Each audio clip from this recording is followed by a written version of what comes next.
जय हिंद दोस्तों। इस लेक्चर में हम लोग ऑडिटिंग को स्टडी करेंगे, जो कि ईपीएफओ और एपीएफसी एग्जाम के लिए बहुत ही इंपॉर्टेंट टॉपिक है। तो चलिए हम लोग इसको स्टार्ट करते हैं। देखिए, ऑडिटिंग का मतलब क्या होता है? Independent examination of financial statement. ठीक है, independent examination of financial statement. इसका ऑब्जेक्टिव क्या होता है? ट्रू एंड फेयर व्यू देना, इरर्स और फ्रॉड्स को डिटेक्ट करना। ठीक है, जो ऑडिटर होता है ना, वो वॉच डॉग की तरह होता है, न कि ब्लड हाउंड की तरह। तो इसके ऑब्जेक्टिव को देख लेते हैं। ये प्राइमरी और सेकेंडरी ऑब्जेक्टिव होते हैं ऑडिट के। देखिए, प्राइमरी में क्या होता है? Check accuracy, reliability, fairness of accounts के एक्यूरेसी, रिलायबिलिटी और फेयरनेस को चेक करना।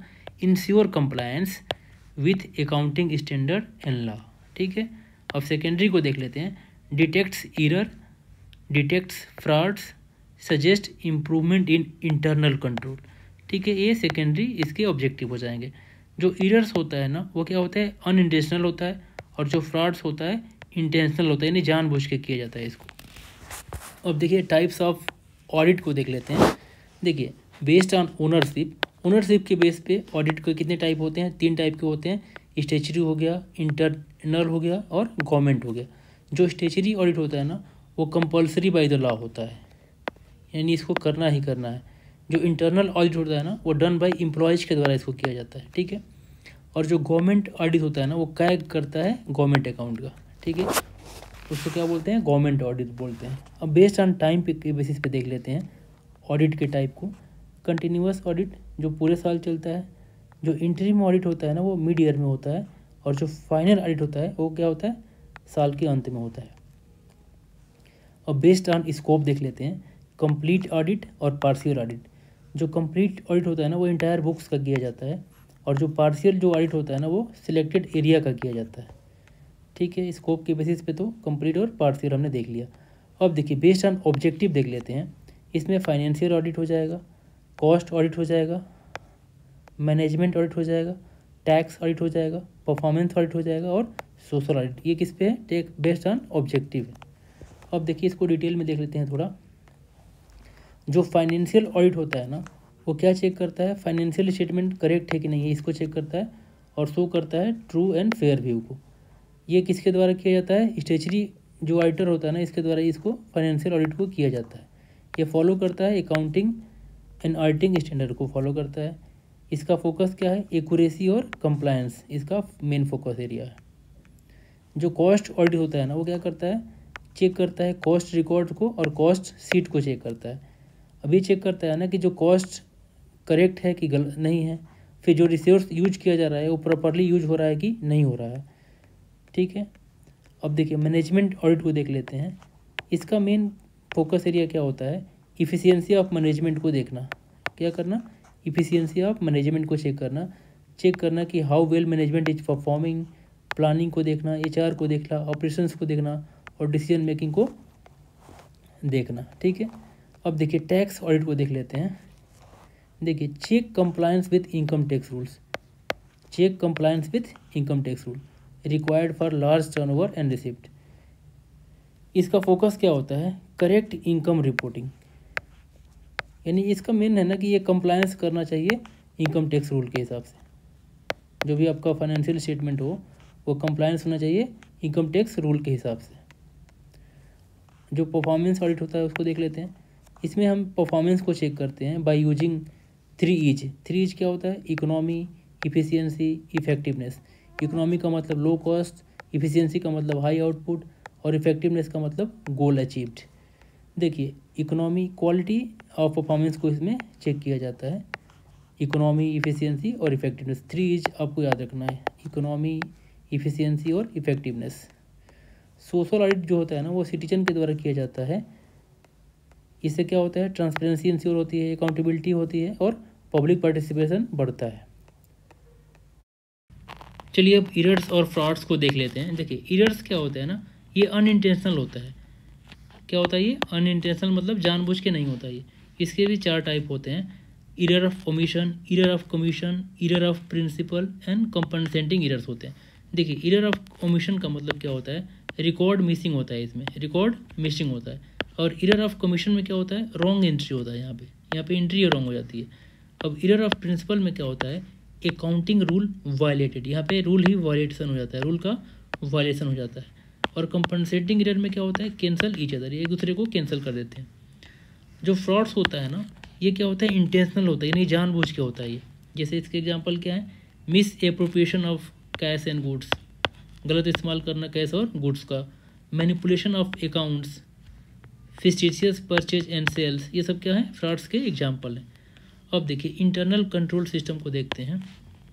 देखिए जो इंटरनल कंट्रोल सिस्टम में इंटरनल चेक होता है, तो इंटरनल चेक क्या होता है ना, इसमें वर्क को डिवाइड करते हैं टू अवॉइड फ्रॉड, फ्रॉड को अवॉइड करने के लिए वर्क को डिवाइड करते हैं। अब देखिए जो इंटरनल कंट्रोल क्या होता है, ये एक फ्रेमवर्क है जो इंश्योर करता है ना कि जो सभी चीज़ें हैं ना ऑर्गेनाइजेशन में, वो वर्क करे प्रॉपरली, सेफली और honestly. Entire framework that ensure that everything in the organization works properly, safely and honestly। ये किसका काम है, इंटरनल कंट्रोल का। अब देखिए इंटरनल ऑडिट क्या करता है, ये इंडिपेंडेंट इवैल्यूएशन करता है inside organisation, independent evaluation inside organisation. ठीक है, अगर देखिए गुड इंटरनल कंट्रोल होगा ना तो लेस ऑडिटर वर्क हो जाएगा, यानी अगर अंदर से ही सही करके आएगा तो ऑडिटर को कम काम करना पड़ेगा। अब देखिए वाउचिंग देख लेते हैं। वाउचिंग का मतलब क्या होता है ना, चेकिंग डॉक्यूमेंट्री एविडेंस, इसमें डॉक्यूमेंट्री एविडेंस को चेक करना फॉर ट्रांजैक्शन। ये इससे क्या होता है, ऑथेंटिसिटी इंश्योर होता है, अथॉरिटी इंश्योर होता है और एक्यूरेसी इंश्योर होता है। ठीक है, इसमें देखिए इसके एग्जांपल क्या है, जैसे कैश बुक को आपको चेक करना है तो आप क्या देखेंगे, कैश मेमो देखेंगे, रिसिप्ट देखेंगे।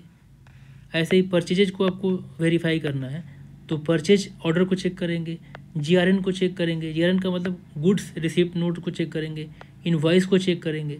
ऐसे ही सेल्स को आपको वेरीफाई करना है तो सेल्स ऑर्डर और डिस्पैच डॉक्यूमेंट को चेक करेंगे। ऐसे देखिए वेरिफिकेशन एंड वैल्यूएशन क्या होता है, जो वेरिफिकेशन होता है ना, ये फिजिकली चेक किया जाता है एसेट को। ठीक है, और वैल्यूएशन क्या होता है, ये डिटरमाइन करता है वैल्यू को एज पर स्टैंडर्ड, ये वैल्यू को डिटरमाइन करता है और ये फिजिकली चेक करता है। देखिए ऑडिट रिपोर्ट को देख लेते हैं। देखिए जो अगर आपका रिपोर्ट अनक्वालिफाइड है तो इसका मतलब वो ट्रू एंड फेयर है, और क्वालिफाइड है तो उसमें माइनर इशू है, अगर एडवर्स है तो उसमें रॉन्ग स्टेटमेंट है। ठीक है, और डिस्क्लेमर में जो ऑडिटर होता है ना वो कोई ओपिनियन नहीं देता है। तो अनक्वालिफाइड का मतलब ट्रू एंड फेयर, क्वालिफाइड का मतलब माइनर इशू, एडवर्स का मतलब रॉन्ग स्टेटमेंट और डिस्क्लेमर का मतलब नो ओपिनियन पॉसिबल। ये आपको माइंड में रखना है। अब देखिए duties and responsibilities of auditor को देख लेते हैं। क्या करता है, फॉलो करता है स्टैंडर्ड्स को, मेंटेन इंडिपेंडेंस को मेंटेन करता है, एरर्स और फ्रॉड को डिटेक्ट करता है, मटेरियल मिस स्टेटमेंट को भी रिपोर्ट में बताता है, मेंटेन करता है वर्किंग पेपर्स को। तो ये हमारा क्या हो गया, ऑडिटर्स के ड्यूटी एंड रिस्पॉन्सिबिलिटी हो गए। अब देखिए audit programmes and working papers को देख लेते हैं। देखिए जो ऑडिट प्रोग्राम होता है ना वो step wise plan of audit होता है, step wise plan of audit होता है। और जो वर्किंग पेपर होता है ना वो एविडेंस होता है ऑफ ऑडिट वर्क डन। ठीक है, जो आपने ऑडिट वर्क डन किया है उसका एविडेंस क्या होता है, वर्किंग पेपर्स होते हैं। तो आपको ये ध्यान में रखना है।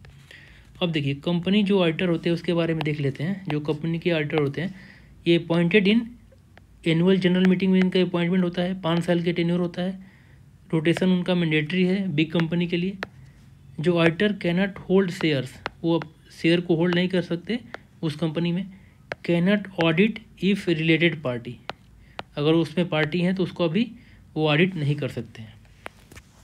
3 के बारे में हमने देख लिया है, economy, efficiency, effectiveness. Social audit जो होता है ना वो बेनिफिशियरी के द्वारा किया जाता है, इससे क्या होता है, ट्रांसपेरेंसी इंश्योर होता है। मनरेगा इसका एग्जाम्पल है। कुछ इंपॉर्टेंट पॉइंट्स को देख लेते हैं। देखिए ऑब्जेक्टिव ऑफ ऑडिट क्या होता है, ट्रू एंड फेयर भी होता है इसका ऑब्जेक्टिव। जो वाउचिंग क्या होता है, टेस्टिंग ऑथेंटिसिटी। वेरिफिकेशन क्या होता है, फिजिकल एग्जिस्टेंस। इंटरनल चेक क्या होता है, division of work. Cost audit क्या होता है, इफिशियंसी और कॉस्ट को रिकॉर्ड करना, ऑडिट करना। मैनेजमेंट ऑडिट क्या होता है, अप्रेजल ऑफ पॉलिसी होता है। और परफॉर्मेंस ऑडिट क्या कैसे चेक करते हैं, 3 एज को चेक करके।